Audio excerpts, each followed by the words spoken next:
magpatuluyan kayo ng walang bulong-bulungan, na ayon sa kaloob na tinanggap ng bawat isa ay ipaglingkod sa inyo-inyo rin na gaya ng mabubuting katiwala ng masaganang biyaya ng Diyos.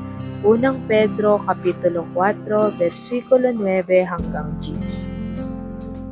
Ang lahing hirang ay ang mga kaharian ng mga saserdote na ang pangunahing layunin ay ipahayag ang mga kadakilaan ng Diyos na tumawag sa atin mula sa kadiliman hanggang sa kanyang kamangha-manghang kaliwanagan. Ang mga ministro ay hindi lamang pastor ng iglesia. Lahat ng mga miyembro ay mga ministro, lalaki at babae, bata at matanda, bawat isa.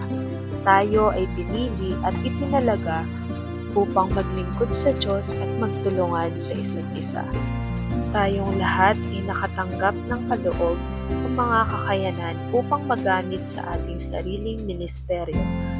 Kung hindi natin ginagamit ang mga kakayanan na ibinigay sa atin upang paglingkuran ang isa't isa, hindi malulugod ang Diyos.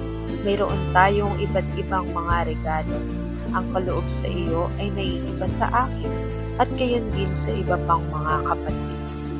Tulad ng katawan, ang bawat isa sa atin ay bumubuo sa bawat isa at sumusuporta sa bawat isa. Hindi mo maaaring gawin ang iyong ministeryo nang walang tulong, koordinasyon at kooperasyon ng iba. Kailangan natin ang bawat isa upang tayo ay mabuo upang maging isang buong katawan. Kailangan nating gawin ang ating sariling ministeryo upang patibayin ang bawat isa. Ang lahat ay dapat na gumawa upang maglingkod sa isa't isa. Maaari lamang tayong maglingkod sa Diyos at maglingkod sa isa't isa kung magpapasakop tayo sa Diyos at magpapasakop sa isa't isa.